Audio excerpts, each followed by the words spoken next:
Okay, so I didn't work on. I took this back home, back to my mom's house from my last video, and all I got done was I washed it obviously. I buffed this fender and this door, and this is single stage acrylic enamel, and it came out that decent. It does have some like blemishing or staining in the paint. That is not coming out of there. So I still need to do the bed, the roof, and all around the other side. Now I'm actually using an Orbital polisher. I'm not using a buffer. I do have to use a buffer on the back here, and I may have already stated that in a video, I don't remember. This side needs some sandpaper work, so I may do that. But this bed and the tailgate's what got all the sun, so these are going to take a little bit more work to get them looking pretty decent. But anyway, I haven't ever let it run and warm up yet, so it kind of has just a slight mist to it. And I think it's that old gas, but the only thing I can think, because I've seen the fuel, because I changed the fuel pump out on it during the summer for him, I seen the fuel that come out of that. It was dark brown, and it didn't smell right. He had to have put an additive in it, because there's no way that truck would be running that smooth, you know what I mean? But he did use non-ethanol unleaded in here, 87 octane.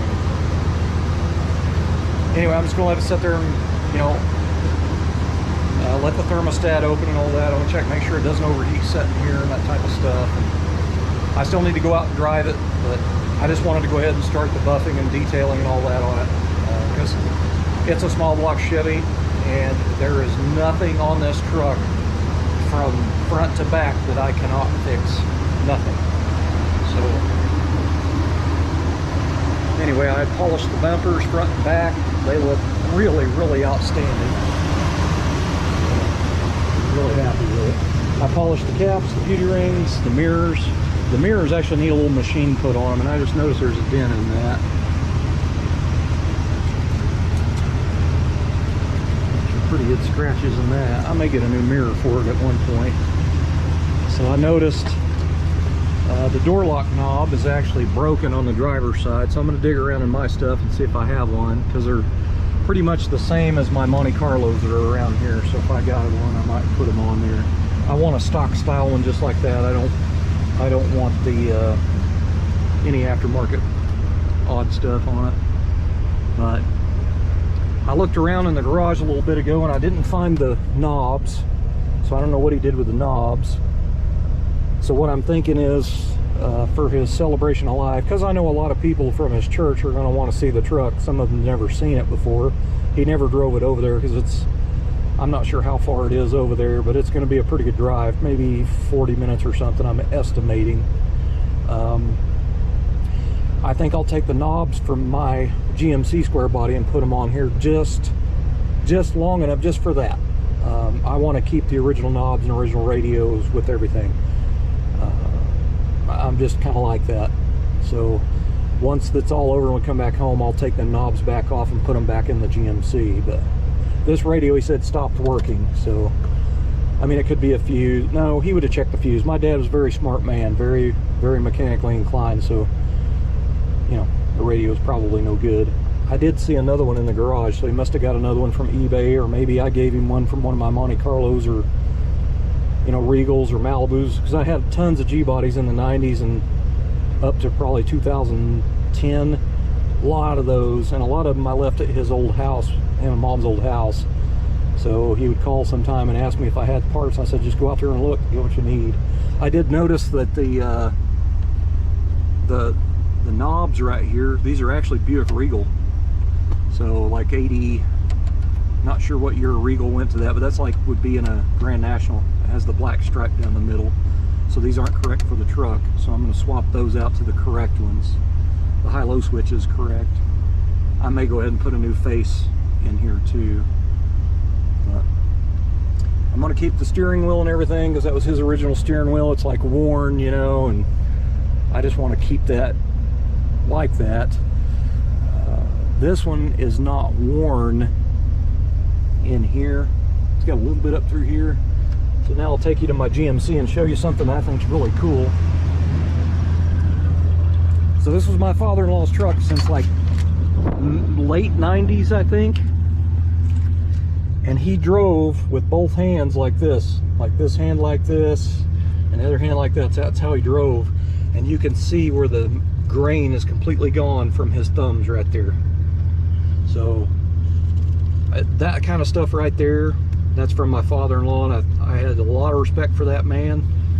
He treated me exactly like I was his direct son, you know. So he's just like my dad. He's old school, and there was nothing in the world that he wouldn't have done for you. Same as my dad. So I'm gonna show this to my nephew when I present him the truck, and hopefully he won't change that out, or if he does change the steering wheel, you know, some younger guys, they might want to put wheels on it, change the steering wheel, and do some stuff to it, and that's all fine. But at least hopefully he'll put this away if he does change it. But then again, I don't know. He could be original guy. Who knows? But that type of stuff like that, that's what I love about stuff like this, you know.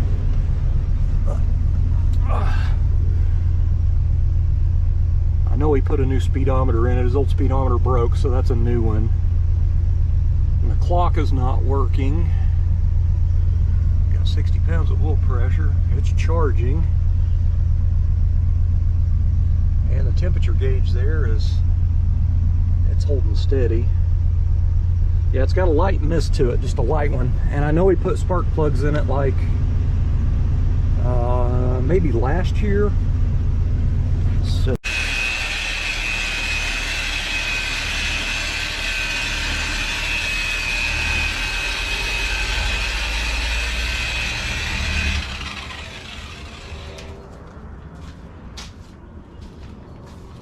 So if nobody's familiar with these, this is called an orbital polisher.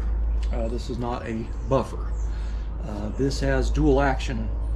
So literally this removes swirl marks.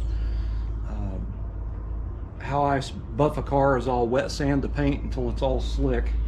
Then I go back and I use my regular DeWalt buffer for the compounding stage. Then after that I go to stage 2 and stage 3 with this dual action orbital polisher. And when you're done, you don't have swirl marks. That's what these basically are designed to do. Now these are quite a bit different than a buffer, whereas you can just hold it on the paint on an edge. It's not going to hurt it. Of course, I'm using a fine finishing compound anyway, but these are not as harsh as a buffer, because if I'd have did that with a buffer, there wouldn't be any paint left on that edge right there. Basically what I'm saying is this doesn't remove material as harsh as a buffer. But I don't think the truck up here, since it was under the carport, I don't think this needs a whole lot. So the hood needs clay barred. There's some like little tiny black little speck stuff, and I'm having a hard time getting it off there, and my clay bar is really old and it's really contaminated, so I don't really want to use it. So I think I'm going to go ahead and just polish it, and it'll be fine for now, and then later down the road, a few weeks, a month, whatever, I'll go back and get a new clay bar, and then I'll clay bar the hood. The roof's probably going to need clay barred as well. But anyway, that's all I'm doing is orbital polishing. So, you know, this is single stage acrylic enamel up here. The only thing that's base coat clear coat is the door and the fender, because that's the body shop they took it to. They don't have single stage paints, so they did base clear on those. But anyway, continuing on. Well, here's the hood. Just this part of it. So,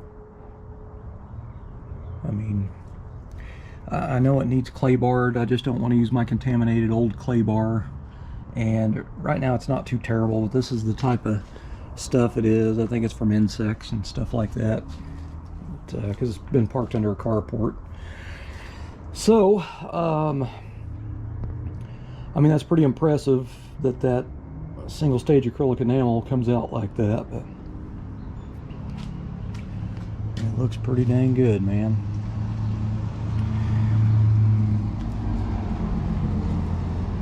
She's doing a good job on it, I'll tell you that.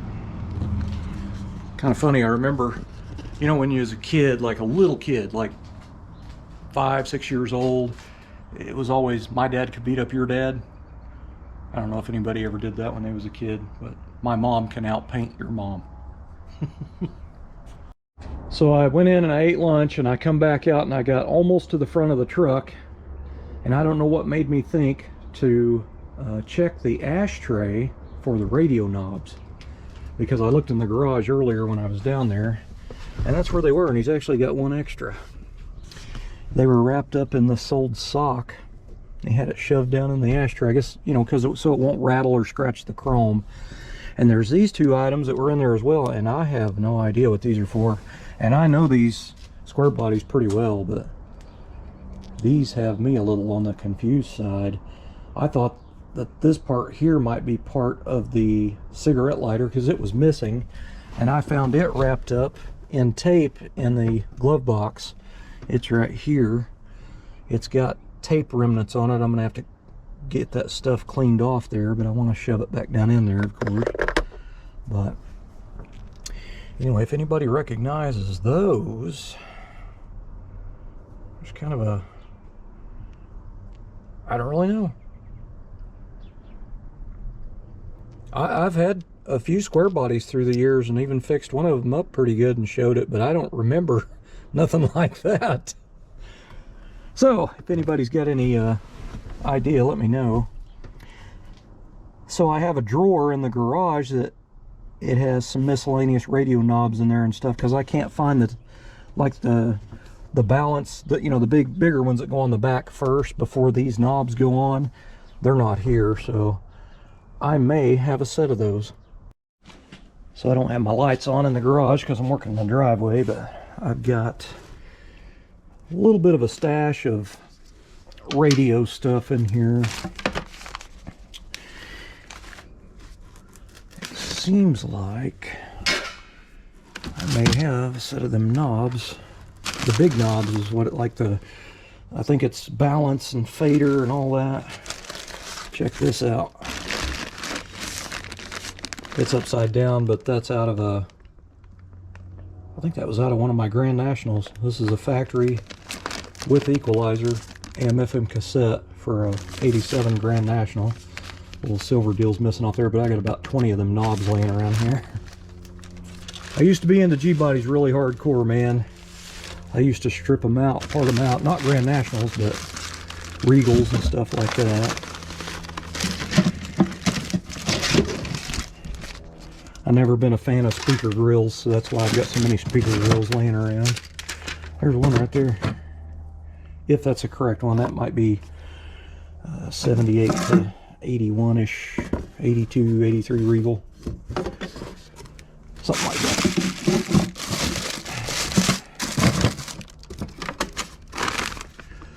Sometimes it pays to be a car parts hoarder, you know what I mean? Ah, look at here. There's some knobs right there. I don't think those are the correct ones, though. Oh, those are Cadillac.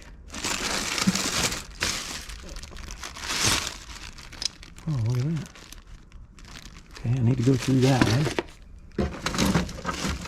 And most likely, you know, I can find the knobs in the eBay if I need to.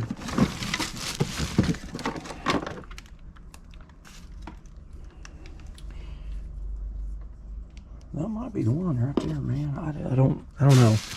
I'll have to look at the ones in my truck. I can't, off the top of my head, picture what they look like.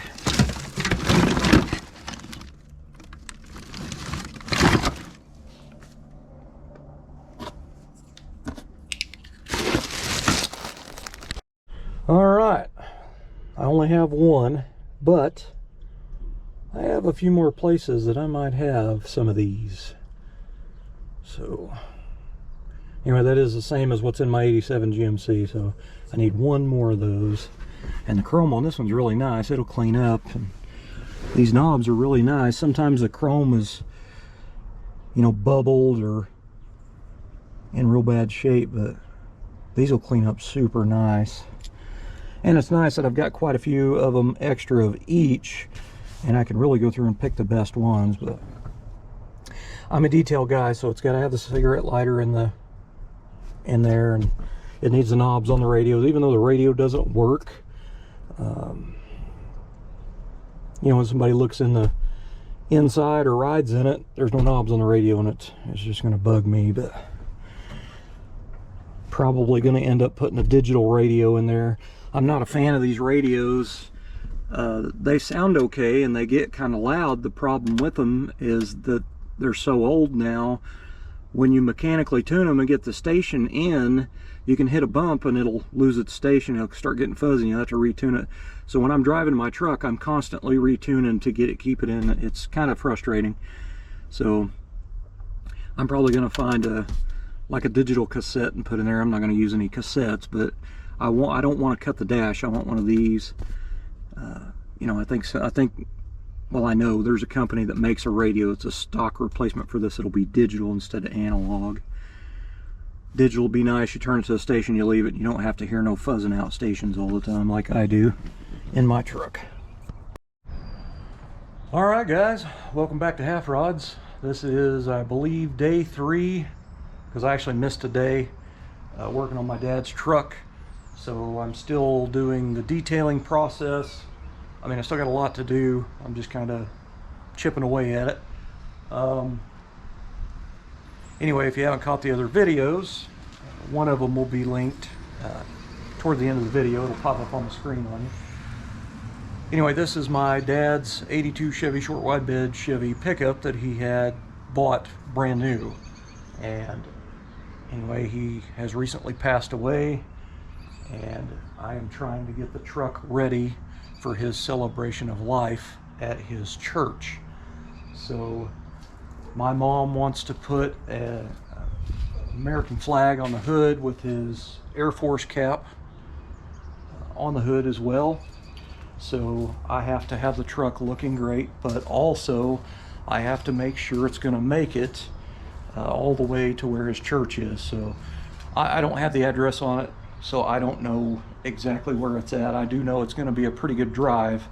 So taking a truck that, you know, hasn't getting driven a whole lot and then taken off, I need to do a lot of stuff to the engine, tune-up wise, maintenance, and get it out and drive it and make sure everything's good. So anyway, I'll turn it around, get you caught up to what I've got done so far on it. It's every day it's looking better and better and better. So this is it here.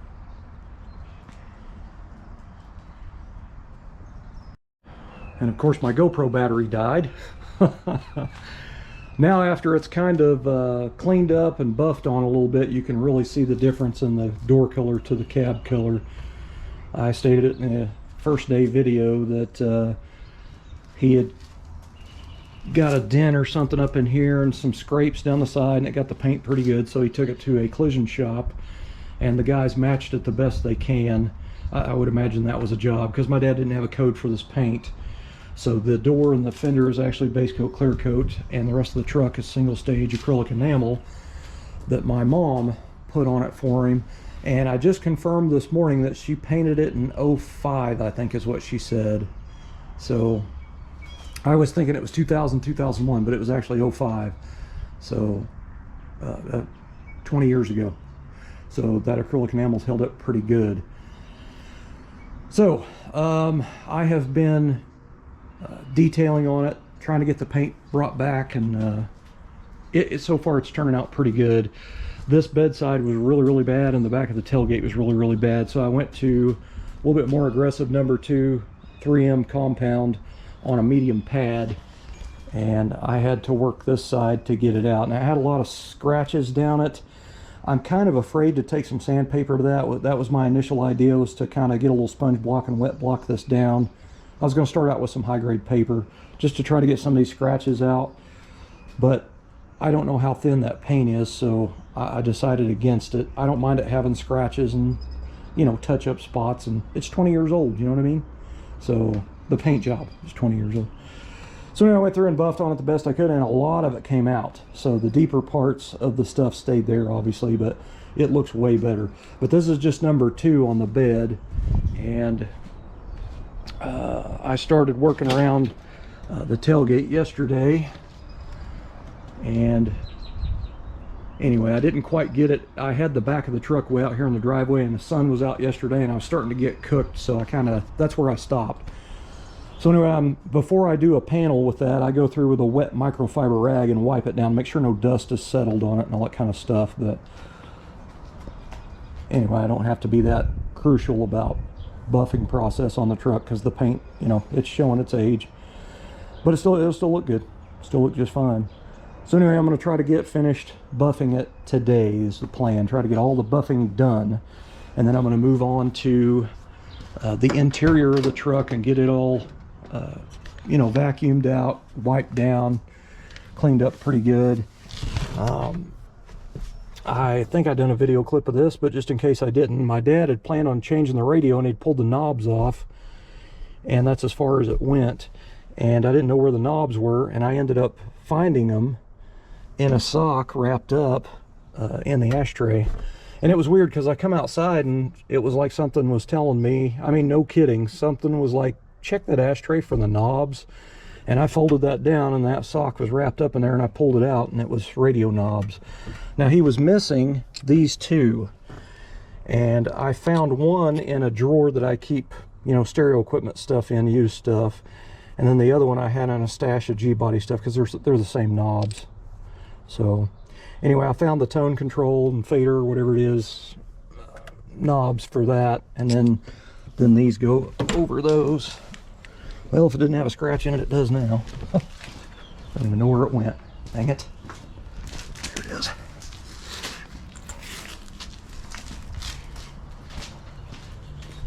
And I don't think it hurt it. Anyway, I'm going to clean these up really, really nice and get them put on. That way it has the knobs on it, even though the radio doesn't work right now. So this is a little bit on the therapeutic side for me. It's keeping me occupied, it's keeping me busy, focused, to get my mind off, you know, grieving, I guess. But I know it'll come back after this is done, and probably every time I get in the truck to actually drive it, you know. But anyway, I've had several messages. I even had an email from a guy wanting to buy this truck, and I need to make it perfectly clear, this truck is not for sale. It will never be for sale. I will live in a tent and keep this truck if push come to shove. And anyway, I get it. Some people, you know, probably got the idea that, you know, probably sell it and, you know, the money could help out and that type of stuff. But everything is a-okay, and this truck is, this truck came into my life when I was 10 years old. My dad bought it new, and I've known this truck all my life. I actually, when I first started to drive, he taught me how to drive in the truck, which my brother Don had actually already kind of done that, and my brother Dave had already kind of do that. So my first stick shift learning to drive was my brother Dave's Toyota pickup 4-wheel drive. It was a stick shift. And then my brother Don, he had many different cars and trucks and stuff, and he let me drive sometimes when I was underage, and kind of taught me some stuff too. And I remember one instance, if you don't mind a story. My brother Don had a 68, I think is what it was, Pontiac Firebird 400, and it was gold. It had 5-slot mags on it. And we left my mom and dad's house, and there's a long straight road, and he let me drive to go take him to his house. And at the time, he was managing Spinacre Point, which is like a, you know, condos and boat docks and all that kind of stuff down at Grand Lake. And it's only a few miles from my mom and dad's house, but it's a long straight road. And so we pulled out on the road and we took off, and I was driving normal, you know, 10 and 2. I was nervous. And it was automatic. He goes, "Put it on down to the floor," and off we went, man. So anyway, funny story. He'll get a kick out of that. But I wanted that Firebird, but it just didn't work out. I was too young. I was probably only about 14, something like that, I would imagine. But well, I sure do miss that car. I bet he does too. Them Firebirds are pretty cool cars. Anyway, that's the story of the day. I'm gonna get to work, guys. So my brother Don come down a couple days ago, and he wanted to hear it run. But while he was here, he operated all the switches and stuff in the truck, and we checked all the lights on it. So the brake lights work, the turn signals work, except one turn signal up here. This turn signal wasn't working, but the marker light was. I just pulled it out the back and checked it, and it had a bad filament, so I put a new bulb in it. Now that's working. Both front side markers were not working, so this one actually comes out right there, which is kind of nice. And the bulb was bad, so I put a new little bulb in it. And then I come over here to pull the bulb out of this one, and you can't get to it for all this stuff. So I went ahead and just removed the marker light. It's just 2 screws, and this is what I found. So this is a mouse or a rat or something, you know. But he got it deep up in here, and it just broke off. But anyway, I don't know that I can reach that to fix it, so I may have to end up pulling the battery back out of it, and possibly the battery tray to get down there. I just don't know yet. But anyway, it has the radiator coolant bottle right kind of in that same area, so it's hard to get your hand in there. Anyway, I'm going to try to fix this wire and see if I can get this to work, and then all the lights will be working. However, I didn't check the tag lights, so I do need to do that as well. I didn't check these, so I'll have to do that. But anyway, the dome light was not working, so I carefully removed the lens, which I think is new. I think he had a new one in it. If this is original, it'd be yellowed and brittle and falling apart. But this is a new one, so I got it off there, and there's no bulb in it. So this is one of them odd ones that it takes a double connection, but it's a small round top bulb. Like an 1157 is obviously not going to work in there, but actually it might. I just don't know. But I've got to go to the parts store one of these days, so I'm just going to go ahead and get the correct bulb for it. Anyway, I wanted to check all that out.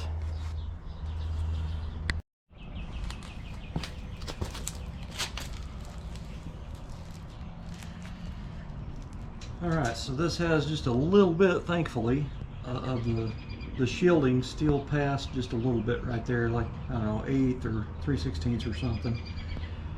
So I trimmed it off. There's still a pretty good amount of copper wiring in there. And I'm using non-insulated barrel connectors. They don't have the plastic shield on them. I hate those things. So I use non-insulated ones. And they actually have a seam in them. If I can show you if it'll show up in the camera. So there is you can really see it from the side probably. There's a seam right there. So I'm using these American Auto Wire crimpers, which if you look at that really close, see that sharp peak right here? You put that sharp peak in that seam, and when you crimp that non-insulated barrel on there, it pulls it in like a heart, so it just clamps down really strong. It's a really strong wire connection compared to the old school like red or blue barrel connectors that you stick on there and you just put your crimper on there and smash it. So anyway, I've got one crimped on here, and there was a section of wire that was ruined, so I'm using the same color wire, very close to a brown color that I have. I have bulk wire here like this. It's like one size bigger on the wire. It's not very much bigger, but it is a little bigger, but it'll work just fine. That's all I got, and that's what I'm going to use. So I have to replace that section that's missing. So I've already crimped on one of them non-insulated barrels up in here, and I've got one on there. So now all I need to do is get this in there, but I've got 2 pieces of heat shrink tubing cut to fit to go past the barrel, and then I will heat that up and it'll shrink over there and it'll make it waterproof.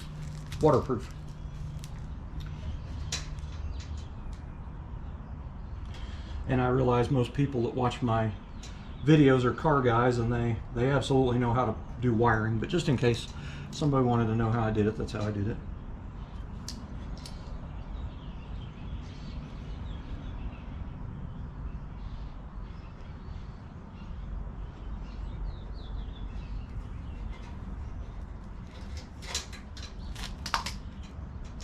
And I did test with my little digital meter here. I put it on squawk, and I checked, I pulled the bulb out and I checked that connector to right there, and it squeaked at me, so I know I'm getting connection from there to the bulb. So now, so I don't forget, I'm going to go ahead and put the sleeving on, the heat shrink sleeve. I'm going to run it all the way to the bottom of that so I can get it, you know, good and up against that. So nice and waterproof type of deal. A lot of guys use a heat gun. I'm not dragging a heat gun out here and doing all that crap, and a lighter does it a lot quicker, and for me it's just faster.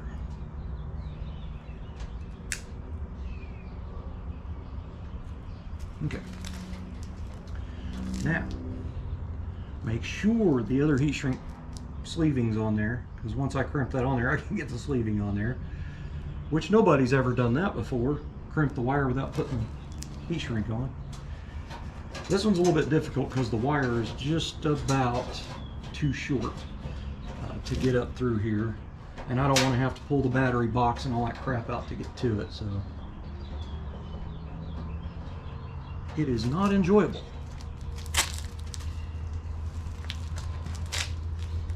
Oh yeah, this is going to be quite the pain.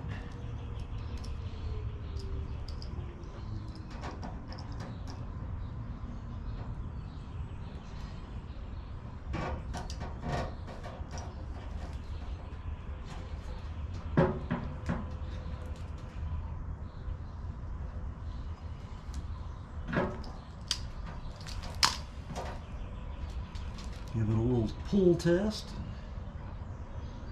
I think it's ready to go on there.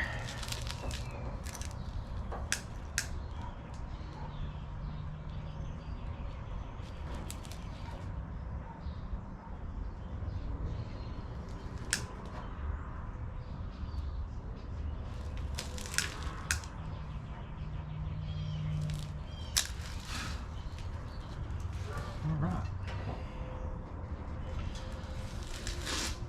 So I've got the bulb I took out of it, and this style of bulb has these little loop wires, one on each end on the opposite sides, and that wire will get a little corroded.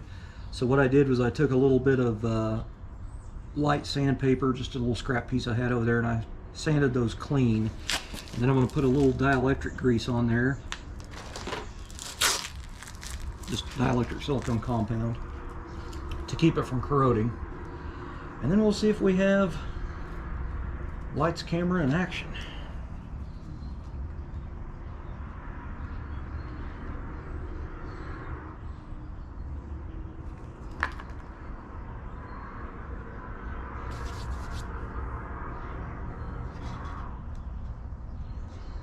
These ends don't look that bad, so hopefully we got light.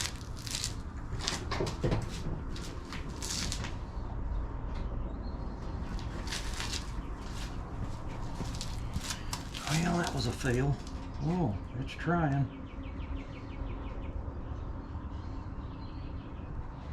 Okay. I used to find it.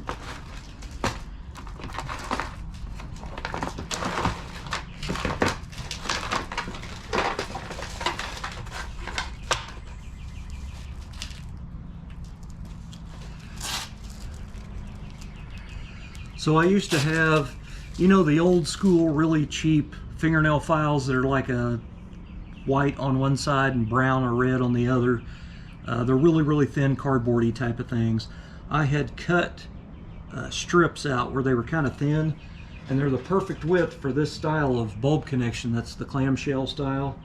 And you can run that fingernail file in there like that and it'll clean the connections. So I used to have one, but I am not seeing it. I haven't used one in a long time, so I probably threw it away, but I'm just going to do some sandpaper.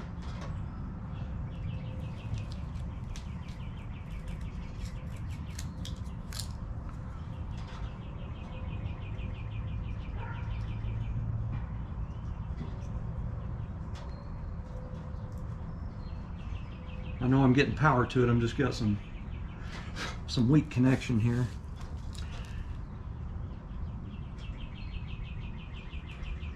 bend that one there in a little bit. It looks like it's got a pretty wide mouth on it. It needs to be a little tighter.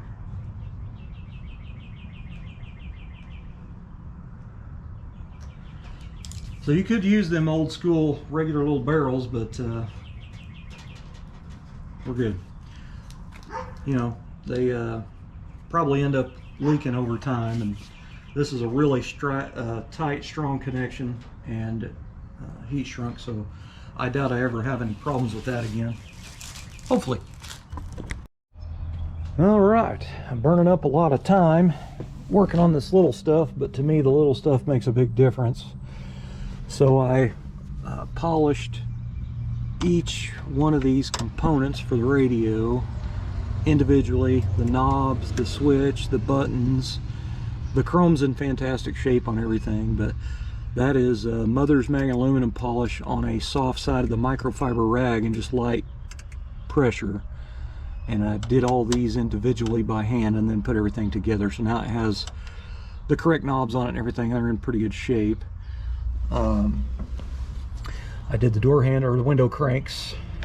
They kind of look like the bumpers. They had that foggy corrosion on them. So I used some 4/0 steel wool and Mothers on these and cleaned that up, and also the door handle on this. The chrome plastic is wrinkly right through here, but they sell these new, so I'll probably end up getting a new set later. Also done the wing window levers. Chrome looks pretty nice on that. So I also did 4/0 steel wool on the shift lever because it's just foggy and corroded looking. I did the chrome bezel there on the tumbler, and then I done the shaft on the tilt and the turn signal switch, so the chrome looks pretty good. The headlight switch knob I haven't done yet. It's actually in really nice shape. It just needs a little bit of mild cleanup, but I still need to do this window crank and this. You can see that foggy corrosion I'm talking about. It's kind of what everything looked like, and a little bit of Mothers really makes a big difference. But that little stuff like that is what to me makes a huge difference when you're in the vehicle, because when you're driving it, this is all right here in front of you. So I like this stuff to be pretty nice. Anyway, I'm going to look around. I've got a white paint pen in my garage, I think, in my drawer. So I'm going to try to highlight the lights raised right here in white. I think that's correct for that.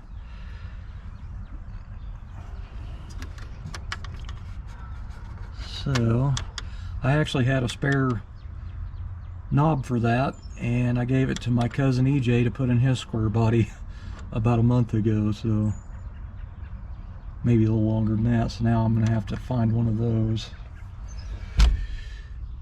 Seems like every time I give something away I end up needing it, but that's all right. I can find another one somewhere. I think you can get them new too, but well, I'm gonna get back at it.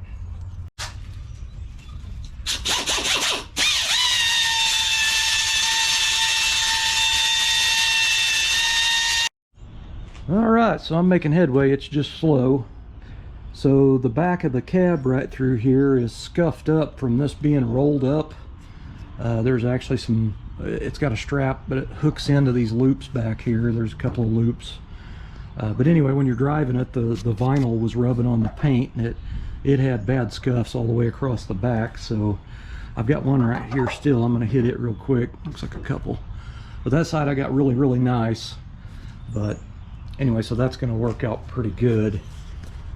I'm having a problem on the areas that the sun's been on for like six years, you know, every day on this thing. It's not going to be superb, but I think it'll be okay. Everything that was under the carport protected from the sun is still really nice, but this, I ended up having to go pretty far with it, and I still got to go back and polish on it some more, and then it'll get a wax. Anyway, so I did a number 2 3M, and I put it on a little microfiber applicator, and I got around in all these edges that the buffers won't reach, like up behind the mirror there, in this area right through here, and down around the front fender and this lower deal down here. So I did it all by hand, and then I wiped it off with a wet rag that's really dirty, so it's leaving a film. But what I'm going to end up doing after it's buffed is wash the truck with soap and water again, to get all the buffing compound and everything off of it, because it kind of slings it everywhere, you know. I try to wipe it off what I can see with my rag, but it you know, before it dries, because buffing compound, man, when it dries and it's on there for a while, it's like trying to get concrete off. But this side, it doesn't look too bad. And again, it's got, you can see marks in it, but it's from my rag, because my rag's so dirty it just leaves a film on it. There's some buffing compound I left there. I'm happy with it, man. It's gonna end up cleaning up really good. It's not perfect, but it'll end up looking really nice. So I did a pretty coarse pad on the back of the cab with number 2, trying to get it to work. But so I do have a little bit of shine, and see how the, I don't know how to shine up, see how it'll wipe. Now this back here got all checked from being in the sun for like 6 or 7 years or something, whatever it was sitting out there. So it's all checkered, and I'm fine with that. You know, the paint job's 20 years old, so that'll work. So right now I'm getting ready. I taped this off, so these are pretty neat. They go in the stake pockets, and you can turn these for like tie downs and stuff, and he used them a lot. So anyway, I'm going to use my mother's mag and aluminum polish and some 4/0 steel wool and try to get this cleaned up real good. Try to polish all this. This is stainless steel. I can get that to gleam, man. Well, when I was doing mother's mag and aluminum polish and 4/0 steel wool the other day, I just kind of hit this top edge and a little bit down in here. I didn't spend a whole lot of time in there, but you can kind of see around the edge. It's got the, you know, the faded look to it. It's got the foggy corrosion stuff. These are original door handles from the truck, and they did have them off when they painted the truck, but you can really see under here where I didn't put the mothers. It's just foggy and not very nice, so I went ahead and taped it off. And it's just so I don't get that 4/0 steel wool along the edge of the paint there. And I'm gonna go ahead and clean this up real nice too. So here's these after polishing them. They do have some pitting in it. These upper hooks or loops are chromed, probably cast or something, but they're chrome plated. This is a stainless plate, so it obviously cleaned up real nice, but very, very presentable now, you know, nice and shiny compared to that, you know. Got it all cleaned up there. It looks pretty good. There's a few pits in it, but it looks all right. That mother's mag and aluminum polish, I use it on plastic too, and it'll get a pretty good shine out of that old plastic, as long as it's not all cracked and, you know, checked real bad. But I'm pretty happy with that. I went ahead and did some mothers on a rag and did this door lock. It was dull. I got it shiny a little bit. It had a bunch of wax buildup from him waxing it down around and in the rubber on that and down around the rubber on that. So after I got done mothers polishing everything and then wiped it off, I went back with some just some glass cleaner and spray foam, or sprayed it around there, and then used a toothbrush around the edges to get it all off. The rubber seals are shot, you know, they're 20 years old. So anyway, it looks a lot better than having white, you know, wax stuff in there. But this is a slow, tedious process, but it'll make a world of difference doing these little bitty things, you know, when it's done. But right now I'm going to go ahead and hit this drip rail. This is almost stained looking. That's not coming off there, so I'm going to go ahead and mother's mag and aluminum polish the outer edge of that, and that should be pretty good. And then I can move to the other side. Oh man, it's about, I don't know, probably about 6:15, 6:30 p.m. and I am beat, man. I've went non-stop all day on this thing, but I'm glad I did. I got all the buffing done. I pretty much had to do the entire bed and the tailgate with stage 2, and then change pads and change compound to stage 3. But I'm glad I did. I mean, it was pretty oxidized. That paint's pretty toasted. It still didn't get a gleaming shine, and it's not going to. I tried many different products, and it's just it's done. I mean, I did get a shine out of it. It doesn't look too bad. I think the wax will help a lot. You can really tell the difference in the color from the door to the cab there, from where the collision shop resprayed the door and the fender. But that doesn't bother me, because if you've seen the square body that I drive, this is definitely better. Looks like I missed a spot right there. Anyway, tomorrow's plan is I'm going to hand wash it again, and that's to get all the buffing compound residue and everything off of it. And then I'm going to chamois it off, and then when it dries, I'm going to put a coat of wax on it. And then I'll probably use some tire foam on the tires, the bed cover, and the top pad back here on the bumper. I need to move to the inside and get that all finished, but it looks pretty good, man. It's definitely a lot better than it was. The paint's all checked out. That sun it's all cracked, you know, sun checked and stuff, like the enamel used to do. But I don't really care. It looks good enough to me. This side of the truck, where it was up against the carport, their carport has 10 all the way down on the side, so there was nothing getting to this side.